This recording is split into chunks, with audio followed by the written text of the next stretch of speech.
Keputusan UNESCO yang mengakui keris sebagai warisan budaya dunia itu memang cukup beralasan. Selain proses pembuatannya yang penuh dengan perjuangan, banyak makna filosofis yang terkandung di setiap bagian keris. Nah, di sini sudah lama, Mas.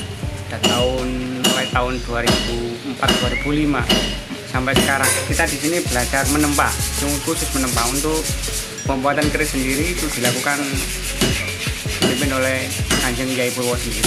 Kalau kita cuma menempa, dan untuk pembuatan misalnya golok, barang-barang rumah tangga kita masih bisa. Tapi untuk keris kita cuma dari tukang pandainya saja.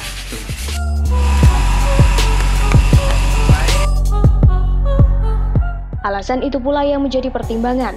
Bahkan dibanding produk budaya lainnya, keris bisa jadi adalah satu-satunya produk budaya yang diakui UNESCO, yang bukan saja pada unsur bendawinya, tapi juga non-bendawinya atau intangible.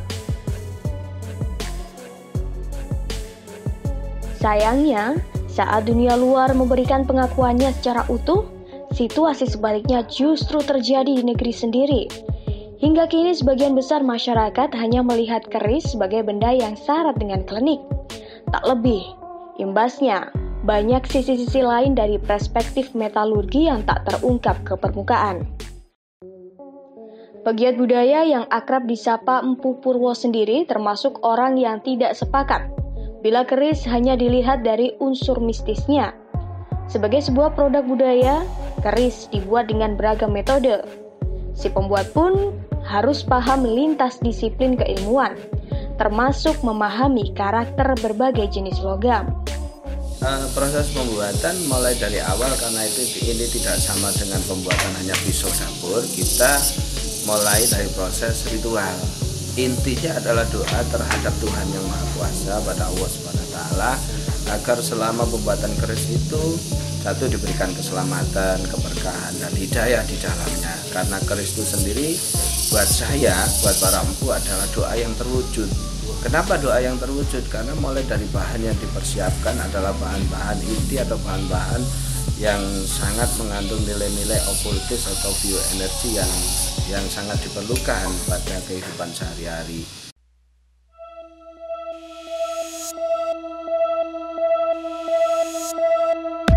Bagi Empu Purwo, keris merupakan produk seni budaya. Keris menyimpan banyak kearifan lokal.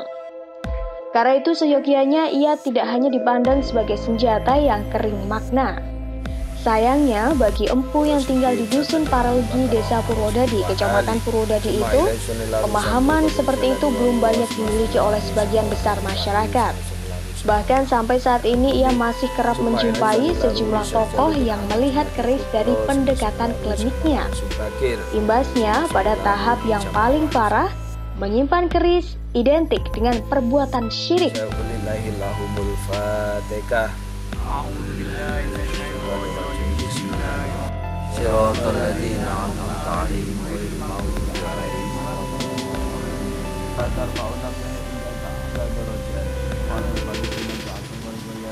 Maring dosa kawula lan dosanipun ibu bapa.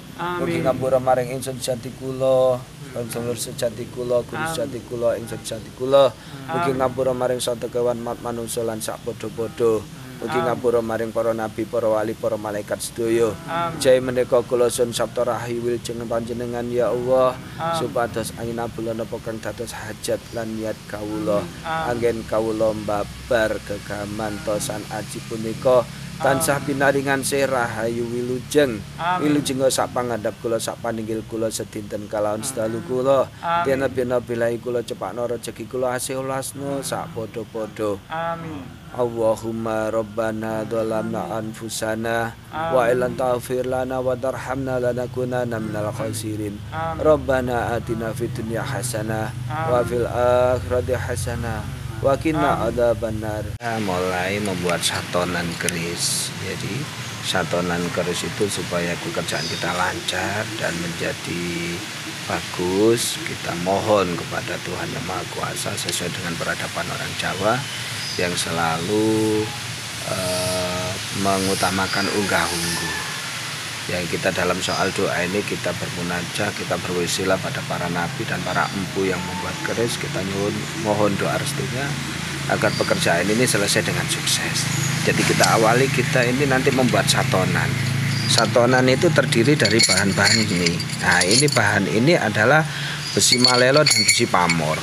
Besi malelo dan besi pamor jadikan satu, nanti ditempa dijadikan suatu satonan. Satonan itu nanti besi ini dilipat jadi satu dan akan jadi seperti ini. Jadi satonan seperti ini. Setelah jadi satonan ini, kita membuat calonan keris menjadi seperti ini. Nah, ini calonan keris nih, atau bakalan keris. Setelah jadi calonan seperti ini, kita bentuk sesuai dengan pesan apa yang dipesan. Itu keris dapur jagung misalkan seperti ini.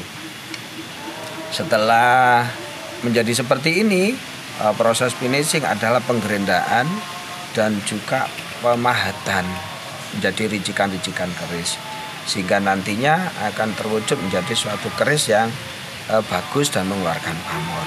Salah satu contoh seperti ini nanti kalau sudah jadi. Ini dapur Megantoro. Megantoro itu adalah lambang suatu keris untuk penakluk tundung musuh, karena Megantoro itu artinya adalah menyibak langit dengan pamor megalamat. Ini biasanya dipegang oleh seorang pemangku, seorang pendekar atau seorang penguasa, sehingga mampu menundukkan anggotanya atau menaklukkan hati orang-orang yang mau berbuat jahat terhadap dirinya, seperti itu. Sekian. Pamor Megantoro artinya menyibak langit.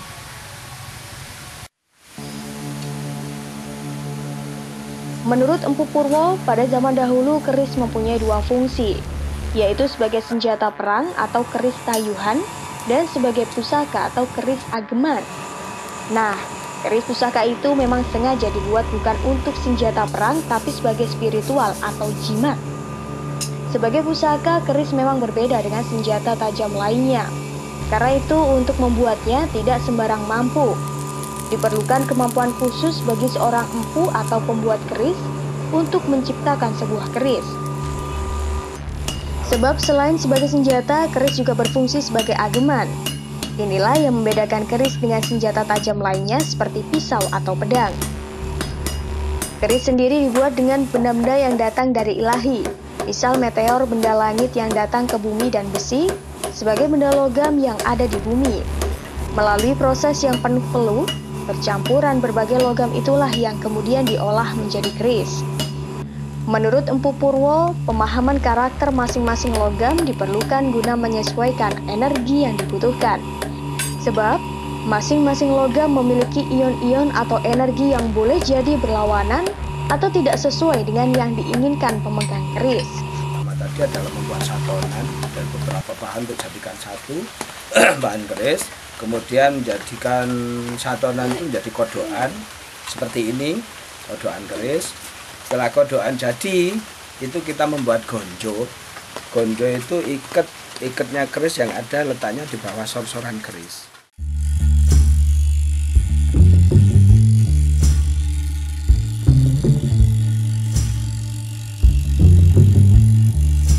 Empu Purwo sendiri mengaku banyak melakukan penelitian-penelitian yang mengkhususkan dalam mendalami keris sendiri. Sehingga jika ada orang yang ingin memiliki keris, akan dilihat kebutuhannya. Bahan yang digunakan dalam keris akan berbeda dalam setiap kebutuhan. Bagi Empu Purwo, keris merupakan produk dari seni tempa, seni pahat, seni rupa, seni patung yang memiliki filosofi sangat tinggi di dalamnya. Baik dari aspek budaya, spiritual, dan juga filosofi. Walaupun banyak yang bilang keris memiliki kandungan mistik, Empu Purwo mengatakan keris adalah seni budaya yang adiluhur karena bisa dikaji dan dipelajari.